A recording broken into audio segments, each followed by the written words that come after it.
കുറച്ച് ദിവസങ്ങൾക്ക് മുന്നേ ഒരു സ്ഥാപനത്തിലെ ജോലിക്കാർക്കായി നടത്തിയ ഒരു സ്റ്റാഫ് ട്രെയിനിങ് പ്രോഗ്രാമിൽ അതിൽ പങ്കെടുത്ത ഒരു സുഹൃത്ത് അദ്ദേഹത്തിന്റെ അനുഭവം പറഞ്ഞു. ഞാൻ 5 വർഷമായി ഈ സ്ഥാപനത്തിലുണ്ട്.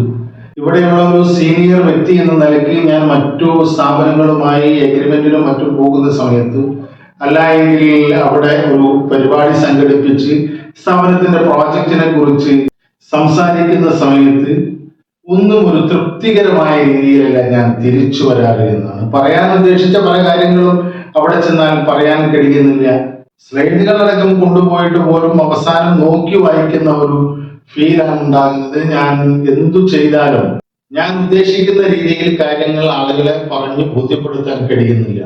ഇതുപോലെ ഈ തനിക്കറിയുന്ന ആളുകളോട് നല്ല രീതിയിൽ സംസാരിക്കാൻ കഴിയുമെങ്കിലും പുറത്തു പോയാൽ അറിയാത്ത ആളുകൾക്ക് മുന്നിൽ ഒരു ബിസിനസ് മീറ്റിംഗിൽ കാര്യങ്ങൾ അവതരിപ്പിക്കുമ്പോഴൊക്കെ എനിക്ക് കൈകാലുകൾ വിറക്കുകയും ഞാൻ പറയാൻ ഉദ്ദേശിച്ച ഒരു കാര്യവും പറയാൻ കഴിയാത്ത രീതിയിൽ ഞാൻ നെർവസ് ആകുകയും ഒക്കെ ചെയ്യുന്നു. എന്താണ് അതിന് പരിഹാരമെന്ന് പറഞ്ഞു വരുമ്പോൾ അദ്ദേഹം 5 വർഷമായിട്ട് ആ സ്ഥാപനത്തിലുണ്ട്.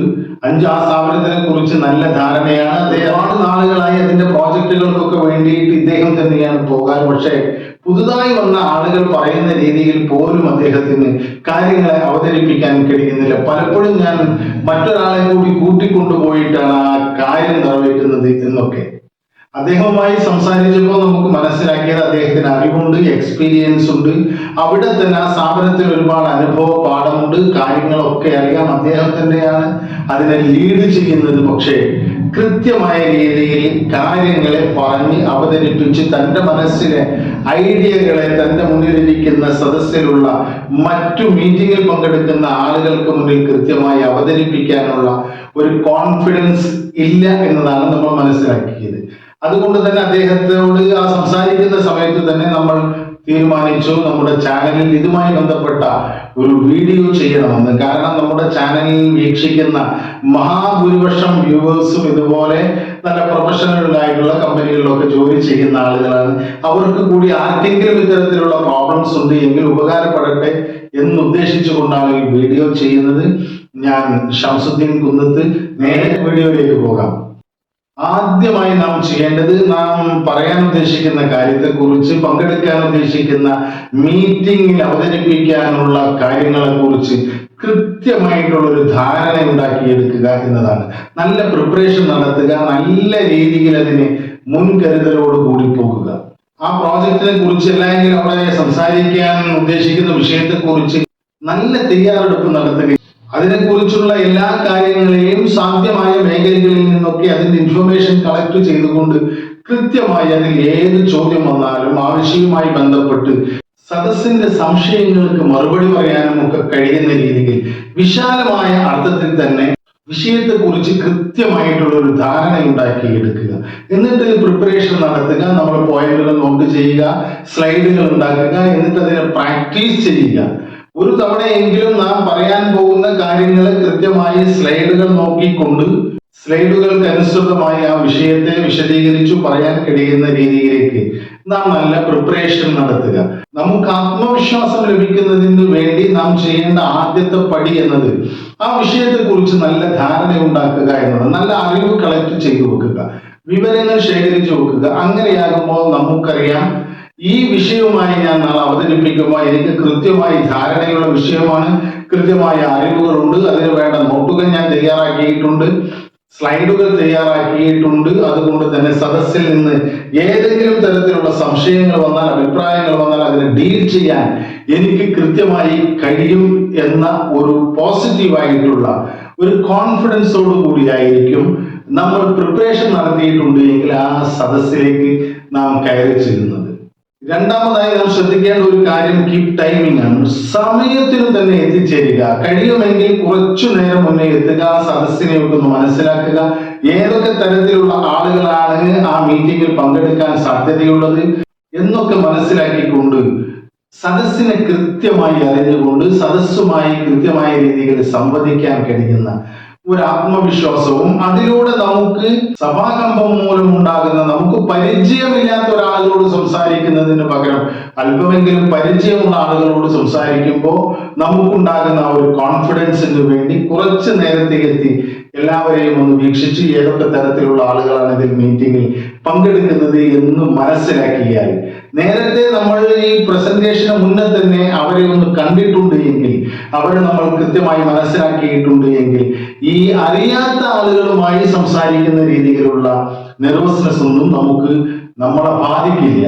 അതുകൊണ്ട് സഭാകമ്പം മൂലമുണ്ടാകുന്ന സ്ട്രെസ്സും അതുമൂലം ഉണ്ടാകുന്ന വിഷയങ്ങളും ഒക്കെ തടയുന്നതിനും ഈ കറക്റ്റ് സമയത്തെത്തുന്നത് ഉപകാരപ്പെടും. നാം സമയം വൈകി എത്തുമ്പോൾ അവിടെ എത്തി ആകെ വെപ്രാളപ്പെട്ട് ആകെ എന്തൊക്കെയോ ആയി ഇനി എന്ത് ചെയ്യുമെന്ന രീതിയിലൊക്കെ ആദ്യ ഘട്ടത്തിൽ തന്നെ നമ്മുടെ ആ ഒരു ഫസ്റ്റ് ഇംപ്രഷൻ കളയുന്ന രീതിയിൽ ആകെ ഒരു തരത്തിലുള്ള കളികളൊക്കെ കളിച്ച് അവിടെ നിൽക്കുമ്പോൾ നമ്മുടെ കോൺഫിഡൻസ് താഴോട്ട് പോകും. നേരെ മറിച്ച് കൃത്യസമയത്തെത്തി ആളുകളെയൊക്കെ ഒന്ന് മനസ്സിലാക്കി ഏതൊക്കെ തരത്തിലുള്ള ആളുകളാണ് എന്നൊക്കെ മനസ്സിലാക്കി കഴിഞ്ഞാൽ നമുക്ക് നല്ല കോൺഫിഡൻസ് ഉണ്ടാകും. കോൺഫിഡൻസോട് കൂടി നമുക്ക് ആളുകളുമായി സംവദിക്കാൻ കഴിയും. ആ സമയത്തൊക്കെ നാം സദസ്സിലേക്ക് കയറി ചെല്ലുന്ന സമയം മുതൽ ആ ഹാളിലേക്ക് അല്ലെങ്കിൽ ആ വെന്യൂവിലേക്ക് നാം കയറി ചെല്ലുന്ന അവിടെ പ്രസന്റ് ആകുന്ന ആ സമയം മുതൽ നമ്മുടെ മുഖത്ത് ഒരു ചെറിയ പുഞ്ചിരി, ഒന്നാകെ വലിയ ചിരി ചിരിക്കുക എന്നല്ല, ഒരു ചെറിയ രീതിയിലുള്ള ഒരു പോസിറ്റീവായിട്ടുള്ള ഒരു പുഞ്ചിരി, അത് എല്ലാവരിലും നമ്മളെ കുറിച്ച് നമ്മൾ കോൺഫിഡൻസ് ഉള്ള ഒരാളാണ് എന്നും നമുക്ക് ഈ വിഷയത്തെ കുറിച്ച് നല്ല ധാരണയുണ്ട് എന്നും ഇദ്ദേഹം നമുക്ക് കാര്യങ്ങൾ പറഞ്ഞു തരാൻ പ്രാപ്തനായ ഒരു വ്യക്തിത്വമാണ് എന്നൊക്കെ രീതിയിലുള്ള അപ്രോച്ചബിൾ ആണ്. ഇദ്ദേഹത്തെ നമുക്ക് സമീപിക്കാൻ കഴിയും, ഇദ്ദേഹത്തിൽ നിന്ന് അറിവ് നമുക്ക്, ഐഡിയകൾ നമുക്ക് സ്വീകരിക്കാൻ കഴിയും എന്നൊക്കെ രീതിയിലുള്ള പോസിറ്റീവായിട്ടുള്ള ഒരു നല്ല പുഞ്ചിരി നമ്മുടെ മുഖത്ത്, നമ്മുടെ ചുണ്ടുകളിൽ കാത്തു സൂക്ഷിക്കുക. പിന്നെ നമ്മൾ ശ്രദ്ധിക്കേണ്ടത് നമ്മുടെ ബോഡി ലാംഗ്വേജ് ആണ്. അത് നല്ല പോസിറ്റീവ് ആയിട്ടുള്ള ഒരു ബോഡി ലാംഗ്വേജ് നാം കാത്തു സൂക്ഷിക്കുക. ഷോൾഡറുകളൊക്കെ കുറച്ച് പുറകിലേക്ക് വലിച്ചുകൊണ്ട് നല്ല രീതിയിൽ സ്ട്രെയിറ്റ് ആയിട്ട് തല ഉയർത്തി പിടിച്ചുകൊണ്ട് നല്ല കോൺഫിഡൻസോടുകൂടി ചുണ്ടിൽ നല്ലൊരു പുഞ്ചിരിയൊക്കെയായി കോൺഫിഡൻസ് ഉള്ള ഒരു വ്യക്തിത്വമാണ് എന്ന് നമ്മുടെ ബോഡി ലാംഗ്വേജിലൂടെ ആളുകളെ ബോധ്യപ്പെടുത്തുക. നാം ആ ഒരു പോസ്റ്ററിലേക്ക്, ഒരു കോൺഫിഡൻസ് ഉള്ള ഒരു ബോഡി ലാംഗ്വേജിലേക്ക് നമ്മുടെ ശരീരത്തെ മാറ്റുന്നതോടുകൂടി ബ്രെയിനിലേക്ക് സിഗ്നൽ പോവുകയും അവിടെ അതിനനുസരിച്ചുള്ള നമ്മളെ കോൺഫിഡൻസ് ആക്കാനുള്ള, ഹാപ്പി ആക്കാനുള്ള, പോസിറ്റീവ് ആക്കാനൊക്കെ കഴിയുന്ന രീതിയിലുള്ള കെമിക്കൽ റിയാക്ഷൻസ് നടക്കുകയും ചെയ്യും. അങ്ങനെ നമുക്ക് മാനസികമായും ശാരീരികമായും പോസിറ്റീവായിട്ടുള്ള ഒരു നല്ല കോൺഫിഡൻസോട് കൂടിയിട്ടുള്ള ഒരു സമീപനം നമുക്ക് അവിടെ സ്വീകരിക്കാൻ കഴിയും. നമ്മുടെ ഒരു പ്രസൻസ് ആളുകൾക്ക് അവിടെ ഫീൽ ചെയ്യും. പോസിറ്റീവായിട്ടുള്ള കോൺഫിഡൻസ് ഉള്ള ബോഡി ലാംഗ്വേജിനെ സഹായിക്കുന്ന മറ്റൊരു ഘടകമാണ് ആ സദസ്സിനും ആ മീറ്റിങ്ങിനും ഒക്കെ യോജിക്കുന്ന രീതിയിലുള്ള വസ്ത്രങ്ങൾ ധരിക്കുക എന്ന ഒരു പ്രൊഫഷണലായ രീതിയിൽ നാം അറ്റൻഡ് ചെയ്യാൻ പോകുന്നത് ആരെയാണോ അവിടെ അവരുമായി സംസാരിക്കാൻ യോജിച്ച രീതിയിലുള്ള നല്ല ഒരു വസ്ത്രം, അതിനെ നമ്മൾ ഗാംഭീര്യത്തോട് എടുക്കുന്ന രീതിയിലുള്ള വസ്ത്രം, നമ്മുടെ പ്രസൻസ്, നമ്മുടെ ഒരു അപ്പിയറൻസ് നല്ല രീതിയിലാക്കാൻ ചെയ്യുക. അവിടെ നമ്മൾ പ്രത്യക്ഷപ്പെടുമ്പോൾ നമ്മുടെ ഒരു ഫസ്റ്റ് ഇംപ്രഷൻ തന്നെ നമ്മുടെ വസ്ത്രവും ബോഡി ലാംഗ്വേജും ഒക്കെയാണ്. ആളുകൾ നമ്മളെ വിലയിരുത്തുന്നത് ആദ്യഘട്ടത്തിൽ നമ്മുടെ വസ്ത്രം നോക്കിയിട്ടും നമ്മുടെ ശാരീരിക ഭാഷയും അതുപോലെയുള്ള കാര്യങ്ങളൊക്കെ നോക്കിയിട്ടാണ്. അപ്പൊ ആ ഫസ്റ്റ് ഇംപ്രഷൻ ലഭിക്കുന്നതിന് വേണ്ടി നമ്മൾ കൃത്യമായി ആ സദസ്സിന്, ആ പരിപാടിക്ക് യോജിച്ച രീതിയിലുള്ള ഒരു മാന്യമായിട്ടുള്ള വസ്ത്രം, അല്ലാതെ നാം പറയുന്നത് വലിയ ബ്രാൻഡുകൾ ഇടണമെന്നല്ല, അതിന് ബ്രാൻഡുകൾക്കും ഒക്കെ അപ്പുറത്ത് നമ്മൾ ആ സദസ്സിന് അനുയോജ്യമായ രീതിയിൽ, എന്നാൽ മാന്യമായ രീതിയിലുള്ള, ആളുകൾ കണ്ടാൽ കുഴപ്പമില്ലാത്ത ഇദ്ദേഹം നല്ല ഒരു പേഴ്സണാലിറ്റിയാണ് എന്ന് ബോധ്യപ്പെടുന്ന രീതിയിലുള്ള വസ്ത്രങ്ങൾ ധരിക്കുക. നമ്മൾ മനസ്സിലാക്കേണ്ടത് നല്ല സുഗന്ധം നമുക്ക് പോസിറ്റീവ് എനർജി തരും. അത് നമ്മളിൽ ഒരു പോസിറ്റീവ് എനർജി ഉണ്ടാക്കുകയും ആ സുഗന്ധം സഞ്ചരിക്കുന്ന എല്ലാ മേഖലയിലും ആ നമ്മളിൽ നിന്നുള്ള ഒരു പോസിറ്റീവ് വൈബ്രേഷൻ അങ്ങനെ പോയിക്കൊണ്ടിരിക്കും. അതുകൊണ്ട് നമ്മൾ നമ്മുടെ വിയർപ്പ് നാറ്റമോ മറ്റുള്ള സ്മെല്ലുകളൊന്നും ഇല്ലാതെ, വേഡ് സ്മെൽ ഇല്ലാതിരിക്കാൻ നല്ല പെർഫ്യൂമുകൾ ഉപയോഗിക്കുക. മറ്റുള്ളവർക്ക് ശല്യമില്ലാത്ത രീതിയിൽ, ഇഷ്ടപ്പെടുന്ന രീതിയിൽ, ചില പെർഫ്യൂമുകളൊക്കെ മറ്റുള്ളവർക്ക് പല രീതിയിലുള്ള ഇറിറ്റേഷൻസ് വരും. എന്നാൽ അതൊന്നുമില്ലാതെ ലൈറ്റ് ആയിട്ടുള്ള, എന്നാൽ നല്ല രീതിയിലുള്ള ഒരു പെർഫ്യൂം ഉപയോഗിച്ചുകൊണ്ട് നമ്മളൊരു സദസ്സിലേക്ക് കയറി ചെല്ലുമ്പോൾ അതൊരു നല്ല പോസിറ്റീവായിട്ടുള്ള ഒരു വൈബ് നമുക്ക് നൽകും. ആ സ്മെല്ലിനോട് കൂടിയിട്ട് നമ്മൾ ആ സദസ്സിലേക്ക് കയറി ചെല്ലുമ്പോൾ നമുക്കും നമ്മളെ കാണുന്ന മറ്റുള്ളവർക്കും അത് നല്ല ഒരു പോസിറ്റീവായിട്ടുള്ള എനർജിയാണ് അവിടെ സൃഷ്ടിക്കപ്പെടുക. അതുകൊണ്ട് നല്ല രീതിയിലുള്ള പെർഫ്യൂംസ് ഉപയോഗിക്കാൻ നാം ശീലമാക്കുക. ഒരു പ്രസന്റേഷന് പോകുന്ന സമയത്ത് നാം ശീലമാക്കുക. അങ്ങനെ നല്ല പ്രിപ്പറേഷൻ നടത്തി മുഖത്തൊരു പുഞ്ചിരിയോടെ സമയത്തിനെത്തി പോസിറ്റീവായിട്ടുള്ളൊരു ബോഡി ലാംഗ്വേജിലും നല്ല വസ്ത്രധാരണയിലും പെർഫ്യൂമിന്റെ ആ സുഗന്ധം പരത്തിക്കൊണ്ട് നമ്മൾ അവിടെ എത്തുമ്പോൾ നല്ല പോസിറ്റീവായിട്ടുള്ള, നമുക്ക് പോസിറ്റീവായി ചിന്തിക്കാൻ കഴിയണം. ഞാൻ നല്ല പ്രിപ്പറേഷനോട് കൂടിയാണ് ഈ യോഗത്തിന് വന്നിട്ടുള്ളത്. അതുകൊണ്ട് തന്നെ എനിക്ക് നല്ല കോൺഫിഡൻസ് ഉണ്ട്. എനിക്കിത് അവതരിപ്പിക്കാനും കഴിയും.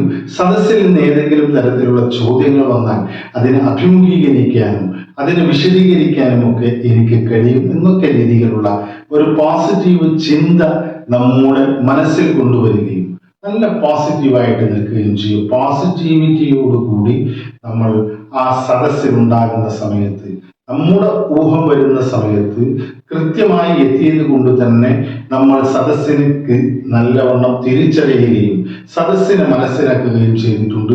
ആ സദസ്സിനെ മനസ്സിലാക്കിയിട്ട് ആ സദസ്സിന് ക്യാച്ച് ചെയ്യാൻ കഴിയുന്ന ഭാഷയും അതിനനുസരിച്ചുള്ള കാര്യങ്ങളും അവതരിപ്പിക്കാൻ നാം ശ്രമിക്കുക. ഇങ്ങനെ ഈ 7 കാര്യങ്ങൾ നമ്മുടെ ജീവിതത്തോട് ഒപ്പം കൂട്ടിക്കൊണ്ട് നമ്മൾ ഒരു സദസ്സിലേക്ക് പോകുമ്പോൾ, ഒരു പ്രസന്റേഷന് പോകുമ്പോൾ ഈ 7 കാര്യങ്ങളും നാം ചെയ്തു എന്ന് ഉറപ്പുവരുത്തിയാൽ ആ പ്രസന്റേഷൻ ഇന്നലെ വരെ നമുക്ക് പ്രസന്റേഷന്റെ അല്ലെങ്കിൽ പബ്ലിക് സ്പീക്കിങ്ങിന്റെ ശേഷം നെർവസും ഇതെങ്ങനെയാണ് ആളുകൾ എടുത്തത്, എനിക്ക് ഒരുപാട് കാര്യങ്ങൾ പറയാനുണ്ടായിരുന്നല്ലോ, ഉദ്ദേശിച്ച പല കാര്യങ്ങളും പറഞ്ഞില്ലല്ലോ, അല്ലെങ്കിൽ പറഞ്ഞതിൽ തന്നെ ഒരുപാട് പാകപ്പിഴവുകളുണ്ടല്ലോ, ആളുകളുടെ മുഖത്ത് നോക്കുമ്പോൾ എനിക്ക് അത് അത്രമാത്രം ഉഷാറായി എന്ന് തോന്നുന്നില്ല എന്ന രീതിയിൽ ഇന്നലെ വരെ നാം ചിന്തിച്ചിരുന്ന നാം ഇന്ന് ഈ പുതുതായിട്ടുള്ള ഈ ടെക്നിക്കുകൾ, ഒരു കോൺഫിഡൻസ് ബൂസ്റ്റ് ചെയ്യാൻ സഹായിക്കുന്ന കാര്യങ്ങളോട് കൂടിയാണ് ഈ മീറ്റിങ്ങിന് പോകുന്നത് എങ്കിൽ 100% ഉറപ്പാണ് നമ്മുടെ ജീവിതത്തിലെ ആദ്യത്തെ സക്സസ്ഫുൾ മീറ്റിംഗ്, സക്സസ്ഫുൾ പ്രസന്റേഷൻ അതായിരിക്കും. അതുകൊണ്ട് ഇത്തരം കാര്യങ്ങളൊക്കെ നമ്മൾ ശ്രദ്ധിച്ചുകൊണ്ട്, വളരെ ചെറിയ ചെറിയ കാര്യങ്ങളുണ്ട് നമ്മുടെ ജീവിതത്തെ വലിയ വലിയ മാറ്റങ്ങൾ സംഭവിക്കുകയും അതിലൂടെ നമ്മുടെ പേഴ്സണൽ, പ്രൊഫഷണൽ, സോഷ്യൽ ലൈഫിനെ ബെറ്റർ ആക്കാൻ നമുക്ക് കഴിയും. അതുകൊണ്ട് അതിനൊക്കെ കഴിയട്ടെ എന്ന് ആത്മാർത്ഥമായി ആഗ്രഹിച്ചുകൊണ്ട് പ്രാർത്ഥിച്ചുകൊണ്ട് സബ്സ്ക്രൈബ് ചെയ്യുക, ഇഷ്ടപ്പെട്ട ലൈക്ക് ചെയ്യുക, മറ്റുള്ളവർക്ക് ഷെയർ ചെയ്ത് നൽകുക. മറ്റൊരു പോസിറ്റീവായിട്ടുള്ള വിഷയവുമായി നമുക്ക് വീണ്ടും കാണാം. നന്ദി, നമസ്കാരം.